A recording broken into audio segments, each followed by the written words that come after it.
the innovation side.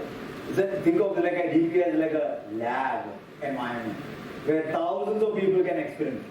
When thousands of experiments.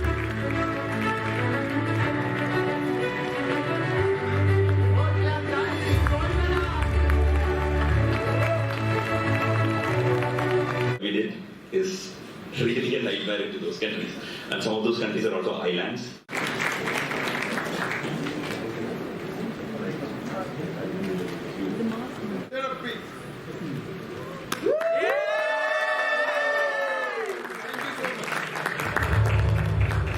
So stay on stage, everybody else start coming up.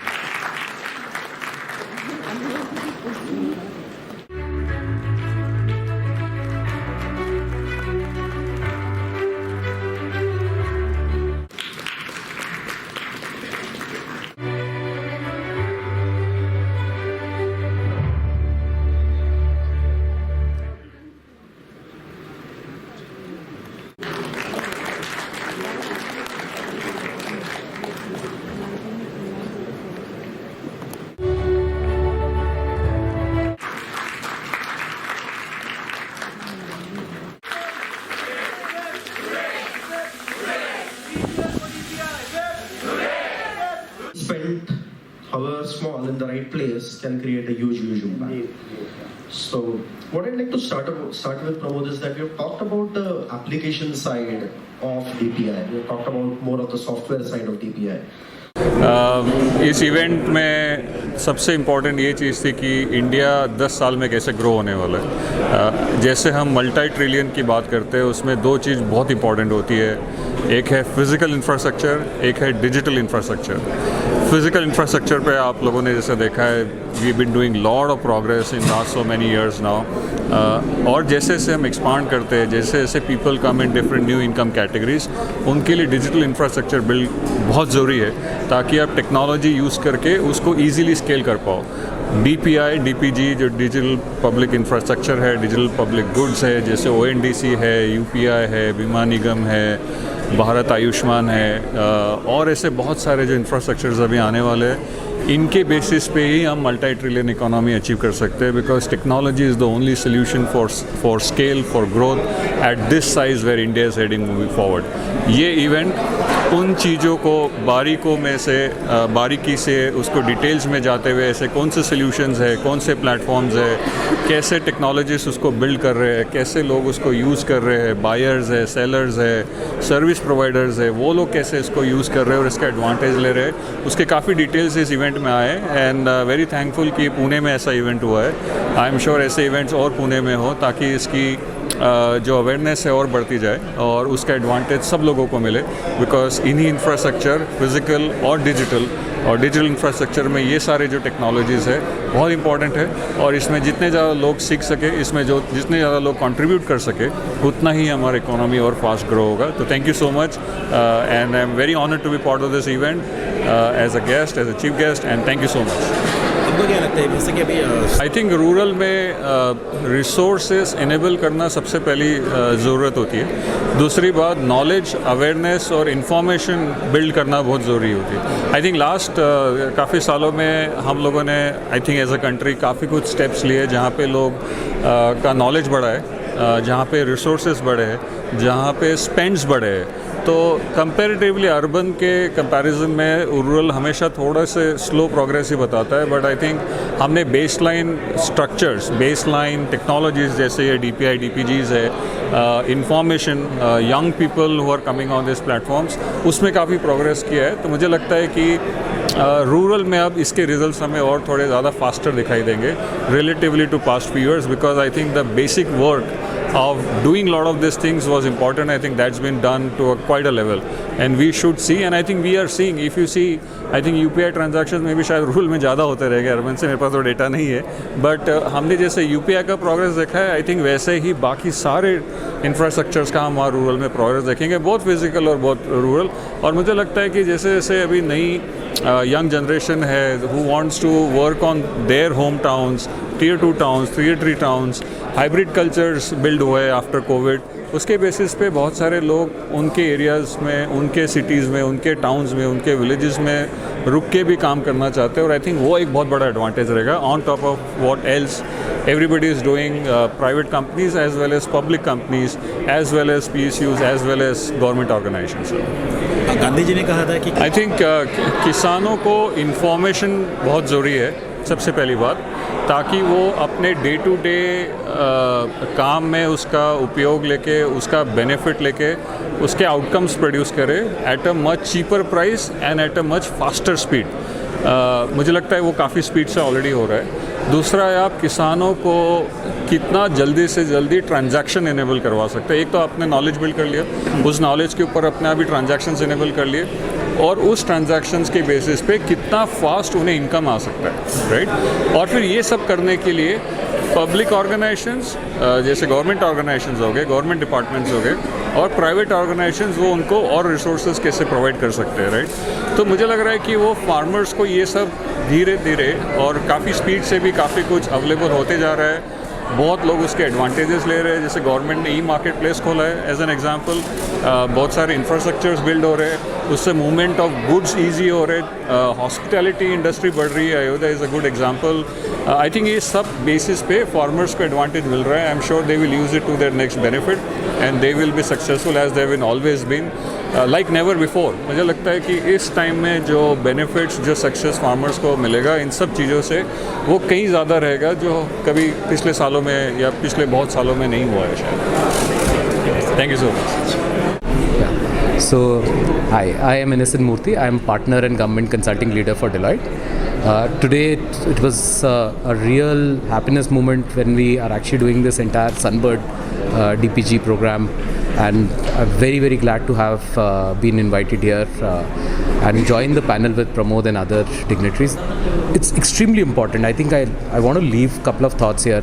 One, getting the youngsters involved in the DPG and DPI revolution is very important because they are the people who can think differently about the problem of Indian civil and various other issues and create a solution around it because they will think differently. That's part one. Part two is if I have multiple brains thinking and trying to solve a problem of importance, I can find multiple options, and because we are a diverse country, one single solution will never solve a problem. It will be a multiple different options which should be available to everyone across.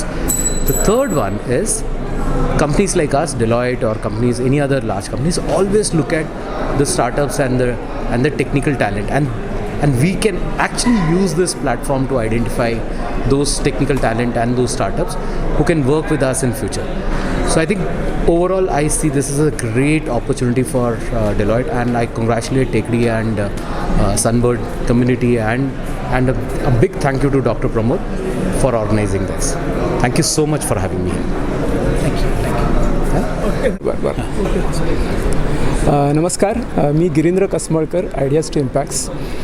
या इव्हेंटला support करण्यामध्ये मला अतिशय आनंद होतो आहे, कारण digital public goods आणि digital public infrastructure या एरियामध्ये एक्सटेपची टीम, डॉक्टर प्रमोद वर्मा जे इथं आलेले आहेत, मधू त्यांचे कलिगण, सगळी टीम यांनी एवढं मोठं काम केलेलं आहे की हे फारसं आपल्याला बघायला मिळत नाही कधी, आणि त्या कामाचे इम्पॅक्ट्स आपल्याला ऑलरेडी इंडियात दिसत आहेत. त्या कामाचे आता जगभर हे इम्पॅक्ट दिसणार आहे.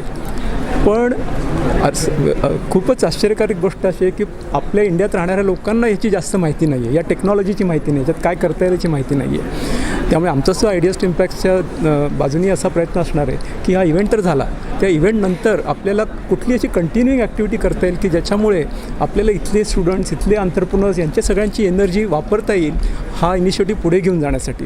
आणि त्या दृष्टीने हा इव्हेंट हा अत्यंत महत्त्वाचा आहे. आपण आत्ता प्रमोद वर्मांचं भाषण ऐकलंच, तर ही जी मूवमेंट आहे त्याच्यामध्ये पार्टिसिपेट करण्यासाठी, त्याच्यामध्ये सहभागी होण्यासाठी आयडियाज टू इम्पॅक्ट्स आणि माझा फंड पेंटाथलॉन व्हेंचर्स या दोन्ही बाजूनी मी अत्यंत उत्सुक आहे.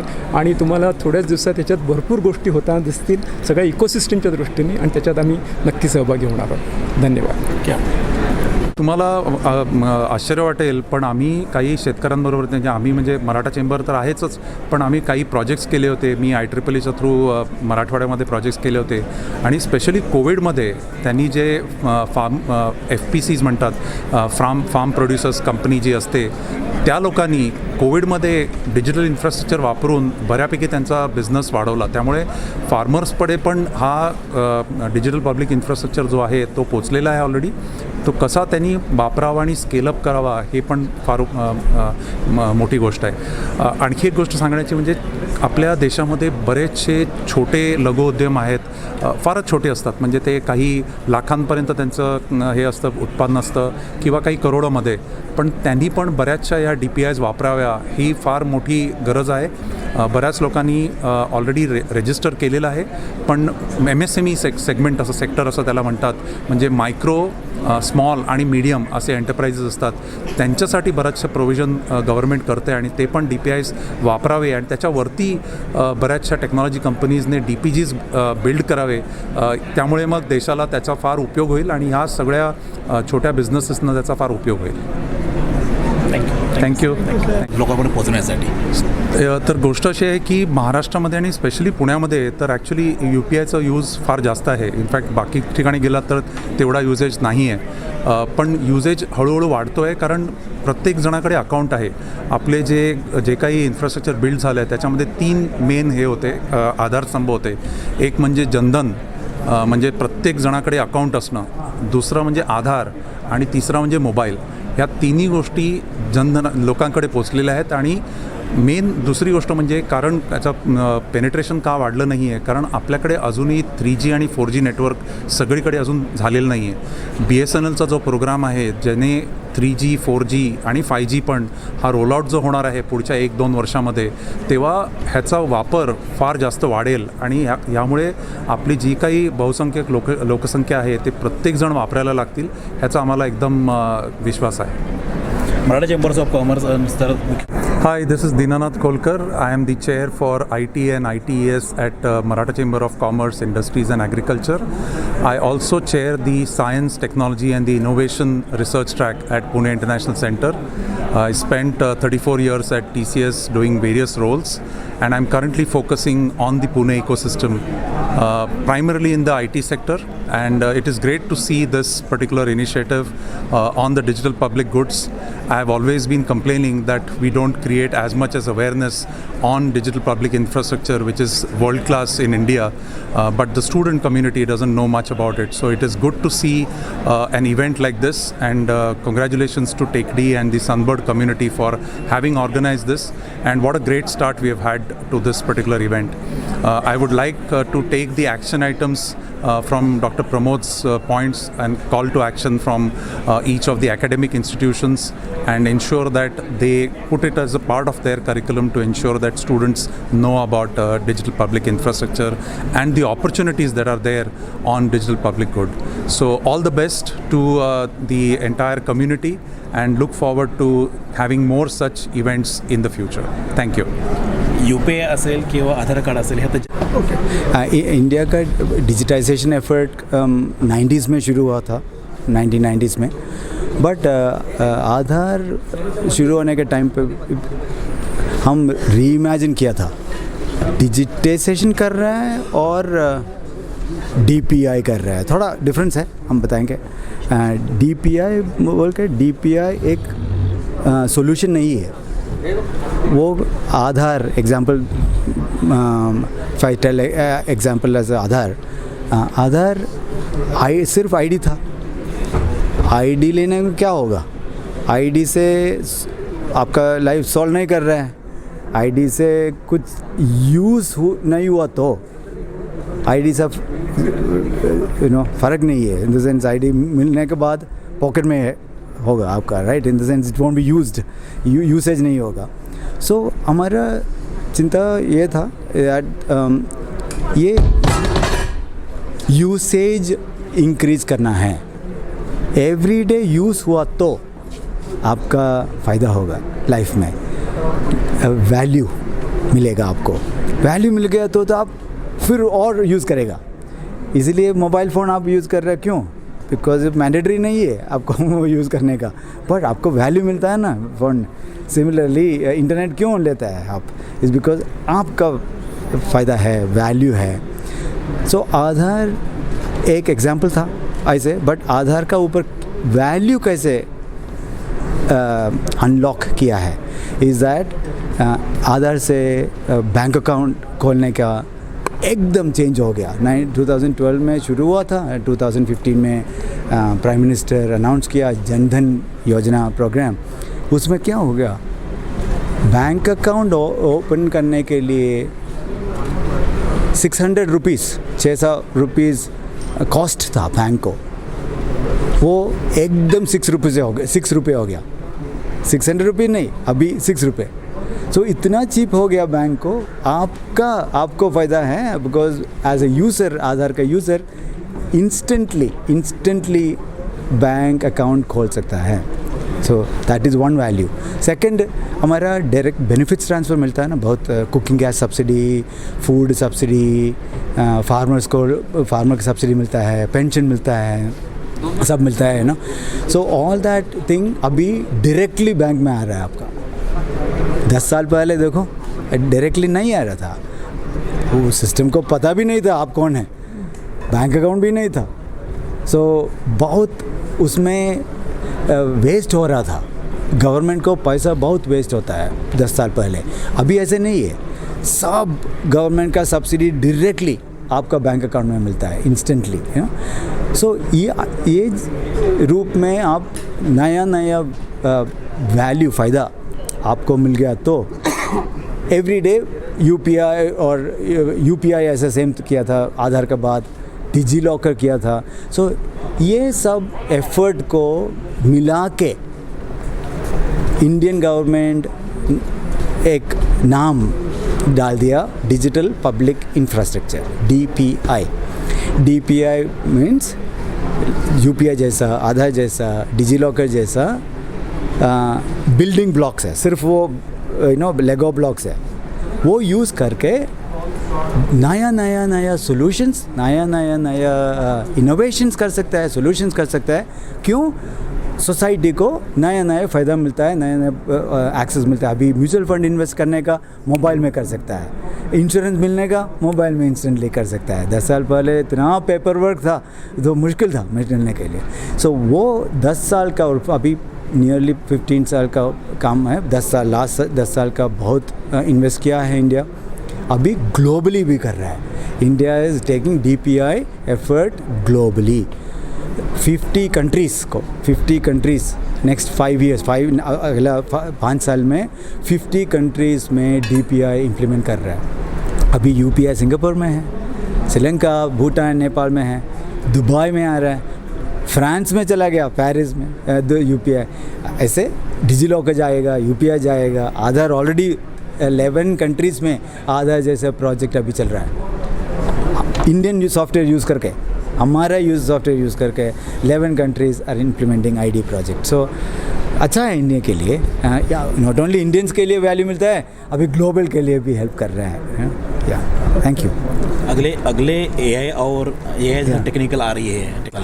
या सी वेस्ट बोल के डेवलप्ड नेशन AI को कंट्रोल करना चाहता है, बड़ा कंपनीज आउटसाइड से, इधर नहीं है। एंड वो वेस्ट को बहुत फियर मीन्स डर है AI के लिए एक्चुअली, बिकॉज उसको सोसाइटी में सब है, सब पैसा है, मिलना है, सब है, जॉब, उसका ऊपर डर मिल रहा है। हमको कुछ नहीं है इधर। हमको AI एम्ब्रेस करना चाहिए, यूज़ करके हमको चेंज करना है। क्या चेंज हो जाएगा? सब इजी हो जाएगा, व्हाट कॉल डेमोक्रेटाइज बोलता है, वो मीन्स सब लो कॉस्ट, इजी, सबको एक्सेस मिलेगा। म्यूज़िक बनाने के लिए और पेंटिंग बनाने के लिए, आर्टिकल लिखने के लिए आपको 10 आर्टिकल एक दिन लग सकता है। क्यों नहीं? आपको लिखना है, आइडिया है, लिखने के लिए थोड़ा टेक्निक मालूम है, वो instead of Word document use करके लिखता है आजकल। But next generation AI use करके आप टाइपिंग शुरू करने के टाइम पे AI विल सपोर्ट यू, तो फटा कर लिख सकते हैं, क्यों नहीं? प्रोडक्टिविटी बोलता है ना, हमको सेम चीज़ फास्टर चीपर, फटाफट कर सकता है, चीपर भी कर सकता है, अच्छा है, सबको यूज़ करना चाहिए, यूज़ करना। बट AI का सम वेस्टर्न AI के लिए वो बायस बोलता है, वो वीमेन के लिए और डार्क कलर स्किन के लिए, और उसका इंडियन के लिए मुश्किल हो जाएगा sometimes, you know, they will say ये AI को बायस है, बायस, वो देखना चाहिए हमको। अब बायस घुस गया तो सम पीपल, कुछ लोग को कुछ भी नहीं मिलेगा, वो नहीं, हमको ऐसे नहीं करना चाहिए। सो हमको ट्रैक करना चाहिए, वो बायस है, वो AI के लिए बायस नहीं है। सो हमको पूछना है, वो AI एक हेल्थ केयर प्रोवाइड कर रहा तो हेल्थ केयर अच्छा से कर रहा है, करेक्ट से कर रहा है, और क्यों हमको मालूम कैसे पड़ेगा? करेक्ट, या so we have to check करना पड़ेगा, वो रिगर ऑफ टेस्टिंग वगैरह सब देखना चाहिए। Otherwise India will benefit from AI and AI needs India, so we'll definitely need it. Yeah, thank you. So तुम्ही प्रश्न विचारणार का? मी बोला, मी काय आलं की प्रश्न विचारतो, नाव पण सुरुवात करा. ठीक आहे. माझं नाव पार्थ लवाटे, मी टेकडी टेक्नॉलॉजीज नावाच्या कंपनीचा CEO आहे. टेकडी पुण्यातली कंपनी आहे. आम्ही पुण्यात काम चालू केलं 2006मध्ये. आम्ही सगळे कोफाउंडर्स टेकडीवरती भेटलो आणि त्यातनं ह्या कामाचा निर्माण झाला, म्हणून त्याचं नाव टेकडी ठेवण्यात आलं. आणि सुरुवातीपासून आम्हाला काहीतरी चांगलं करायचं होतं. सुरुवातीला ते चांगलं करणं, टेकड्यांवर झाडं लावणं होतं, टेकड्यांना वाचवणं होतं. आणि आम्ही ओपन सोर्स या सॉफ्टवेअरमध्ये काम करायला सुरुवात केली, ज्यातनं आम्हाला पहिल्यापासून काहीतरी अशा पद्धतीने करायचं की ज्यातनं आपल्याला परत देता येईल. की ओपन सोर्स म्हणजे फ्री सॉफ्टवेअर असतं. सो ते सगळ्या वेगळ्या इंडिव्हिज्युअल्स आणि कंपनीज एकत्र येऊन बांधतात आणि ते वापरता फुकट येतं. पण ओपन सोर्स सस्टेनेबल करण्यासाठी जेव्हा लोक ओपन सोर्स वापरतात तेव्हा त्याला परत देणंही फार गरजेचं असतं. सो टेकडीमध्ये हा ओपन सोर्स परत देण्याचा फार एक कोर पार्ट आहे आमचा. आणि ह्याच बेसमधनं आम्ही वेगळ्या गोष्टी करत गेलो. सो आत्ता आपण इथे आलेलो आहोत, तो ह्या DPI DPG इव्हेंट आहे. सो DPI म्हणजे डिजिटल पब्लिक इन्फ्रास्ट्रक्चर. सो जसे आपले रस्ते आहेत, जशा रेल्वेज आहेत, हे फिजिकल इन्फ्रास्ट्रक्चर आहे. हे इन्फ्रास्ट्रक्चर जेव्हा गावोगावी पोचतं तेव्हा इकॉनॉमी चांगली व्हायला लागते, तेव्हा लोकांना जॉब्स मिळायला लागतात. सो जसं फिजिकल इन्फ्रास्ट्रक्चर आहे तसंच डिजिटल इन्फ्रास्ट्रक्चर आहे. तर डिजिटल इन्फ्रास्ट्रक्चर म्हणजे काय, तर आधार आहे. सो पूर्वी प्रॉब्लेम काय होता की कुठलाही तुम्ही जर का एक इकॉनॉमीचा कॉन्सेप्ट बघितला की ट्रस्ट किंवा विश्वास हा फार फंडामेंटल असतो कुठल्याही दोन लोकांमध्ये काहीतरी ट्रान्झॅक्शन व्हायला. तो विश्वास जेवढा चांगला होत जातो तेवढा आपण जास्ती एकमेकांबरोबर काम करायला. तर हा विश्वास कसा वाढवता येईल? हा विश्वास वाढला तर आपोआप एकमेकांमध्ये ट्रान्झॅक्शन्स वाढायला लागेल, त्यांच्यामध्ये बोलणं वाढायला लागेल, त्यातनं ॲक्च्युली काहीतरी इकॉनॉमिक ट्रान्झॅक्शन घडायला लागेल, ह्यातनं इकॉनॉमीची ग्रोथ होते. सो आधारने काय केलं की आयडेंटिटी हा जो प्रश्न होता की मी पार्थ आहे, हा जो मुद्दा आहे हा फार बेसिक आहे. पण तुम्ही विश्वास कसा ठेवणार? मी पार्थ आहे म्हणतो आहे, पण तुम्ही कुठल्या बेसिसवर विश्वास करणार? सो आधारने पहिल्यांदा असं केलं की जगात पहिल्यांदा अशी एक आयडेंटिटी क्रिएट केली गेली जी डिजिटली व्हेरीफाय होती. सो तुम्ही ॲक्च्युली जाऊन चेक करू शकता माझ्या आधारचा QR कोड स्कॅन करून की खरंच हा माणूस हा आहे का.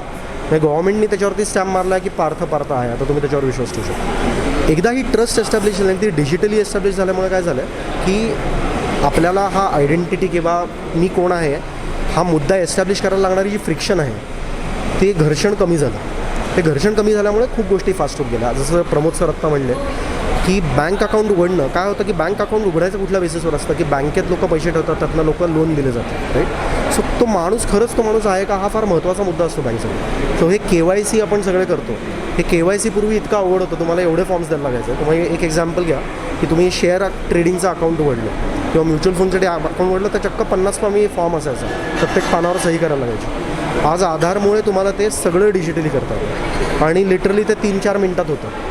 सो हे जो काय वेळ कमी झाला त्यांनी खूप पैसा वाचला. माझ्याकडे एक्झॅक्ट नंबर्स नाही आहेत, पण मला वाटतं 3500 रुपये हा म्युच्युअल फंडचा KYC करायची किंमत होती.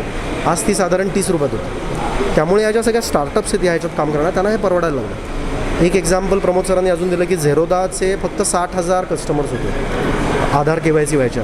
त्याच्यानंतर ते जवळजवळ कित्येक पटीने वाढले, मिलियन्समध्ये त्यांचे नंबर्स गेले. सो आधार हा एक खूप बेसिक गोष्ट आहे. तुम्ही बघितलं तर मी आहे यात कौतुक आहे.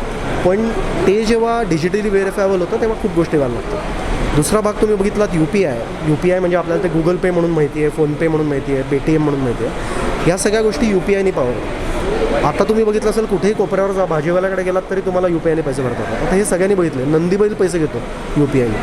हे जगात कुठे होत नाही. सो भारतात ही सुरुवात झाली.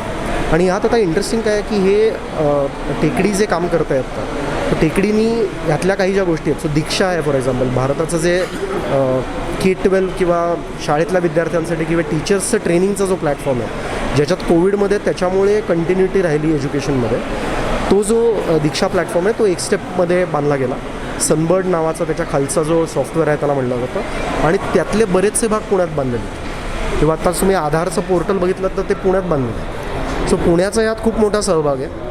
UPI डिजिटल पब्लिक इन्फ्रास्ट्रक्चरच्या खालच्या ज्या पार्ट्स आहेत, ज्याला डिजिटल पब्लिक गुड्स म्हणतात, की जे ओपन सोर्स आहे, ज्याच्यावरती ही टेक्नॉलॉजी बांधली जाते, त्यातली बरीचशी टेक्नॉलॉजी भारतातच क्रिएट होते आणि आपल्या पुण्यात क्रिएट होते. सो या इव्हेंटचा मेन मुद्दा काय आहे की इथे हे होतं आहे हे अजून लोकांना माहीत नाही आहे. सो DPI हे फक्त बँगलोरमधला शब्द झाला आहे, दिल्लीतला शब्द झाला आहे, पण तो ॲक्च्युली पुण्यातल्यासारख्या शहरांमध्ये बनतो आहे. आणि इथली सॉफ्टवेअर इकोसिस्टमला अजून हे माहीत नाही. म्हणजे हे फक्त कॉमन मॅनला माहीत नाही असं नाही आहे, सॉफ्टवेअरमधल्या लोकांनाही माहीत नाही. सो या इव्हेंटचा मेन मुद्दा होता की ह्यात लोकांना याच्याशी जोडावं, यातनं लोकांना दिसावं की आता DPI हा फक्त इंडियातला भाग राहिला नाही. म्हणजे इंडियाने G20मध्ये काय केलं की आपण जे बनवलं ते देशाला दाखवलं, जगाला दाखवलं. आणि G20मध्ये IndiaStack.global या वेबसाईटचा लॉन्च झाला होता, ज्यात इंडिया म्हणलं की आम्ही बांधलं आहे, आम्ही बिलियन्सच्या स्केलला टेस्ट केलं आहे, भारतापेक्षा दुसरा कुठलाही मोठा देश नाही आहे, तर आमच्याकडे बांधलं आहे आणि आमच्या स्केलला टेस्ट झालं आहे, तर ते तुम्ही कुठेही जगात वापरू शकता आणि आम्ही हा कोड आता फ्री तुम्हाला अवेलेबल करतो. म्हणजे भारताने हे सगळं ओपन सोर्स करून टाकलं. त्यामुळे आता काय झालं आहे की जगामधनं डिमांड येते की आम्हाला पण असं डिजिटल इन्फ्रास्ट्रक्चर हवं आहे. आणि यात बांधणारे एक्सपर्ट्स कोण आहेत तर ते आपले भारतीयच आहेत. सो आता ही खूप मोठी अपॉर्च्युनिटी आहे की जगभरात आता तुम्ही एकीकडे डेव्हलप्ड कंट्रीज बघा किंवा ग्लोबल साऊथ बघा, दुसरीकडे तुम्ही ग्लोबल नॉर्थ म्हणजे त्याला आपण जे डेव्हलप्ड कंट्रीज म्हणतो त्या बघा. सो डेव्हलपिंग नेशन्स आणि डेव्हलप्ड नेशन्स दोघांनाही भारत जे बांधतो त्याची गरज आहे. UPI बघितलं तर ते अमेरिकेत पण नाही आहे. अमेरिका अजूनही जुन्या पद्धतीने पेमेंट्स करते, खूप पेमेंट्स अजूनही कॅशमध्ये होतात. सो UPI सारखी टेक्नॉलॉजी किंवा ONDCबद्दल तुम्ही ऐकलं असेल, जे नेटवर्क प्ले आहे, तो आपण फ्लिपकार्ट आणि ॲमेझॉनच्या कॉन्टेक्समध्ये ONDCचा वापर केला जातो, which is a distributed network play in e-commerce.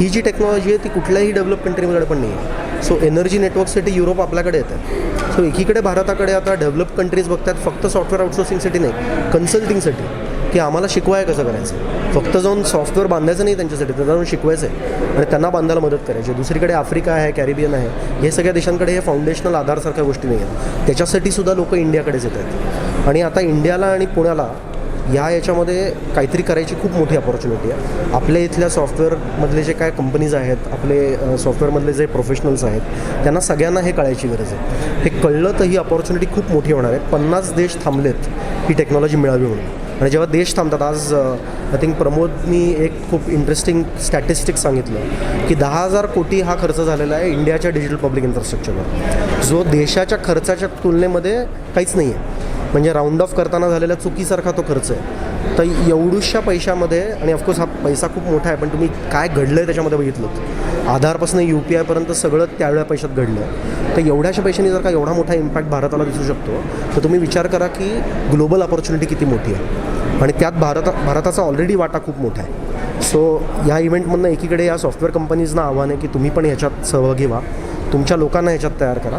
आणि एकदा सॉफ्टवेअर कंपनीजमध्ये अपॉर्च्युनिटी आली की ते सप्लाय करायला पुण्यासारखं दुसरं शहर नाही आहे. कारण पुण्याला विद्येचं माहेरघर म्हणलं जातं, ऑक्सफर्ड ऑफ द ईस्ट म्हणलं जातं. इथले 30च्या वरती इंजिनिअरिंग कॉलेजेस आहेत. आणि इंटरेस्टिंग काय आहे की डिजिटल पब्लिक इन्फ्रास्ट्रक्चर हा फक्त सॉफ्टवेअर किंवा इंजिनिअरिंगचा भाग नाही आहे. याच्यामध्ये पब्लिक पॉलिसी येतं, याच्यामध्ये डिझाईन येतं.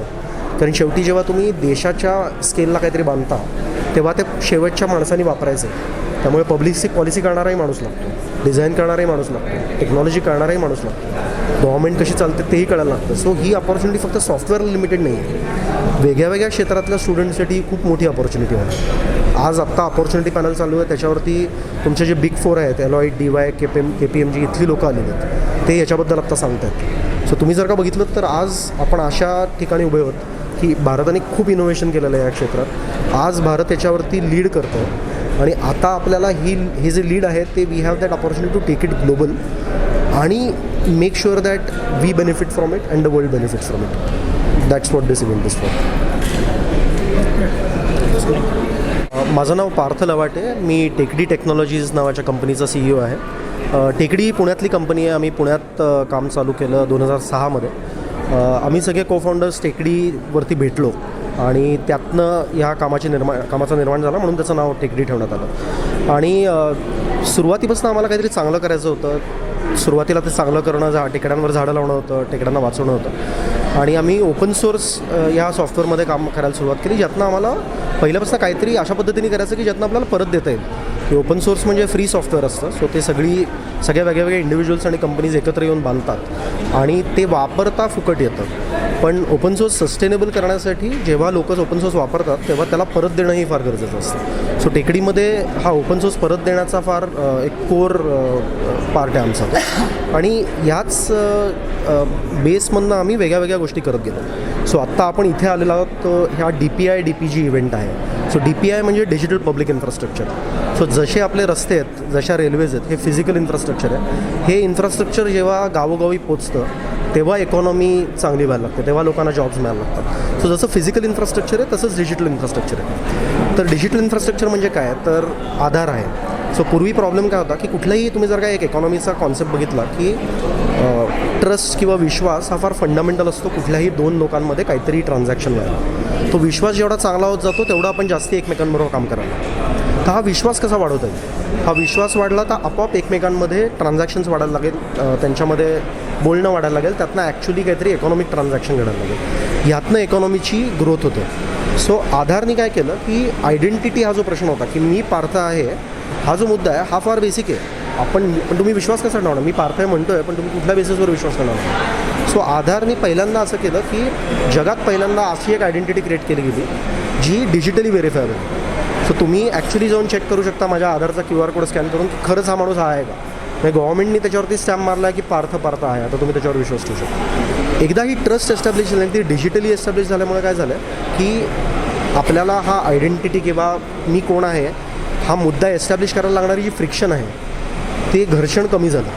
ते घर्षण कमी झाल्यामुळे खूप गोष्टी फास्ट होत गेल्या. जसं प्रमोद सर आत्ता म्हणले की बँक अकाउंट उघडणं काय होतं की बँक अकाउंट उघडायचं कुठल्या बेसिसवर असतं की बँकेत लोक पैसे ठेवतात, त्यातनं लोक लोन दिले जातात, राईट. सो तो माणूस खरंच तो माणूस आहे का हा फार महत्त्वाचा मुद्दा असतो बँकसाठी. सो हे KYC आपण सगळे करतो.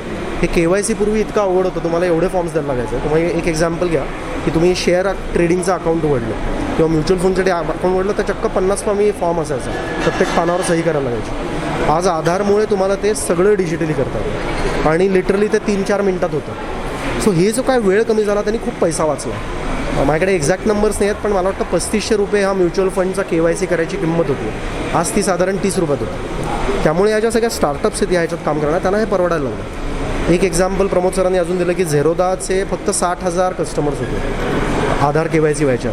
त्याच्यानंतर ते जवळजवळ कित्येक पटीने वाढले, मिलियन्समध्ये त्यांचे नंबर्स गेले. सो आधार हा एक खूप बेसिक गोष्ट तुम्ही बघितलं तर मी आहे यात कौतुक आहे, पण ते जेव्हा डिजिटली व्हेरीफायबल होतं तेव्हा खूप गोष्टी व्हायला लागतात. दुसरा भाग तुम्ही बघितलात UPI म्हणजे आपल्याला ते Google Pay म्हणून माहिती आहे, फोनपे म्हणून माहिती आहे, Paytm म्हणून माहिती आहे. या सगळ्या गोष्टी UPIने पावर. आता तुम्ही बघितलं असेल कुठेही कोपऱ्यावर जा, भाजीवाल्याकडे गेलात तरी तुम्हाला UPIने पैसे भरतात. आता हे सगळ्यांनी बघितले, नंदीबैल पैसे घेतो UPIने. हे जगात कुठे होत नाही. सो भारतात ही सुरुवात झाली. आणि ह्यात आता इंटरेस्टिंग काय आहे की हे टेकडी जे काम करत आहेत आता, तर टेकडीनी ह्यातल्या काही ज्या गोष्टी आहेत. सो दीक्षा आहे फॉर एक्झाम्पल, भारताचं जे K-12 किंवा शाळेतल्या विद्यार्थ्यांसाठी किंवा टीचर्सचं ट्रेनिंगचा जो प्लॅटफॉर्म आहे ज्याच्यात कोविडमध्ये त्याच्यामुळे कंटिन्युटी राहिली एज्युकेशनमध्ये, तो जो दीक्षा प्लॅटफॉर्म आहे तो एक स्टेपमध्ये बांधला गेला. सनबर्ड नावाचा त्याच्या खालचा जो सॉफ्टवेअर आहे त्याला म्हणलं जातं आणि त्यातले बरेचसे भाग पुण्यात बांधलेले किंवा आता तुम्ही आधारचं पोर्टल बघितलं तर ते पुण्यात बांधलेलं आहे. सो पुण्याचा यात खूप मोठा सहभाग आहे.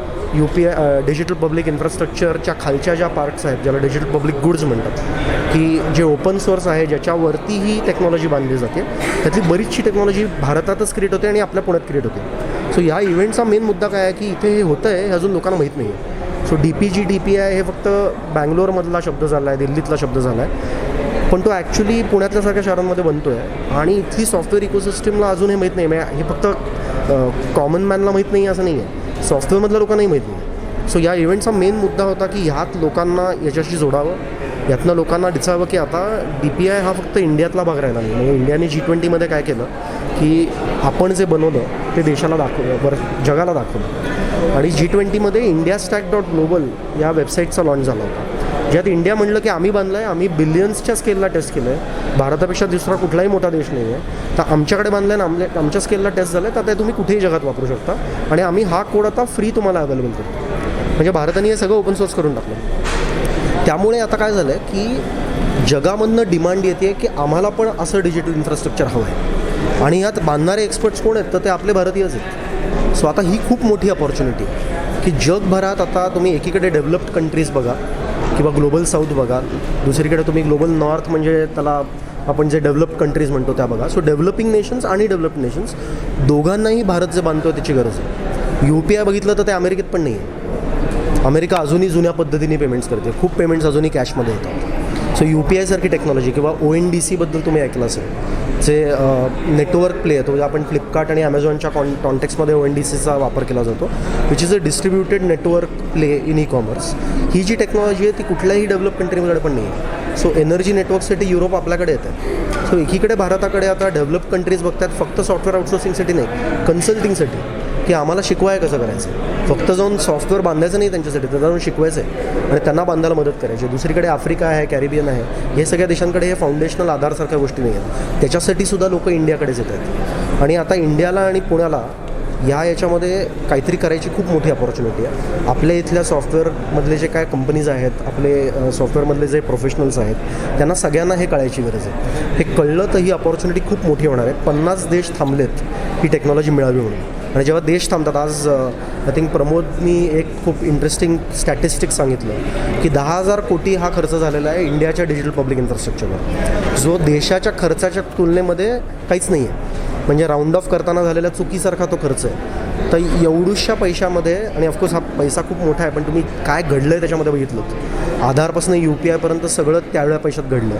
तर एवढ्याशा पैशांनी जर का एवढा मोठा इम्पॅक्ट भारताला दिसू शकतो, तर तुम्ही विचार करा की ग्लोबल अपॉर्च्युनिटी किती मोठी आहे.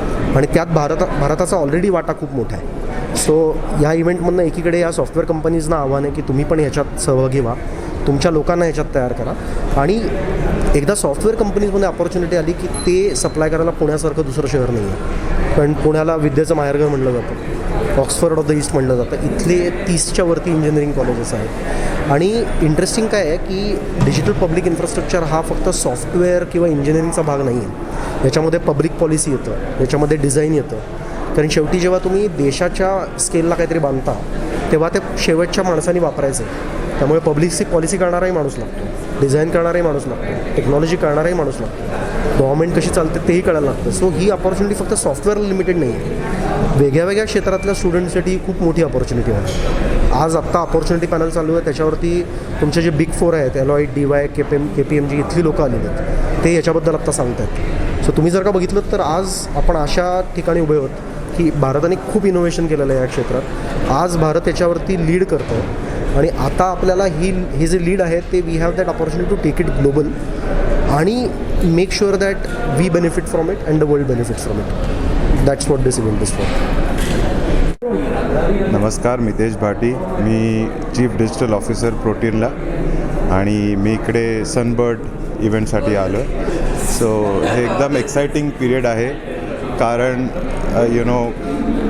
आपण बिझनेसमॅन, एंटरप्रेनर किंवा स्टुडंट असो, there is lot of opportunity की आपल्या सगळं बिल्डिंग ब्लॉक्स आज आपण बघतो आहे. DPG आहे, DPI आपण यूज करतो आहे, आधार, UPI सगळं हे सगळं यूज करून आणि आत्ता आर्टिफिशियल इंटेलिजन्स आणि क्लाउड आणि हे सगळे एमर्जिंग टेक यूज करून, डेटा यूज करून आपण सोसायटल यूज केसेस सॉल्व करू शकतो. हेच अपॉर्च्युनिटी, हेच पुढे काय करायचं हे आम्ही इकडे आज दिवसभर बोलतो आहे, प्रयत्न करतो आहे की परत काय आसान करूया, सोसायटीला बेनिफिट करूया. थँक्यू.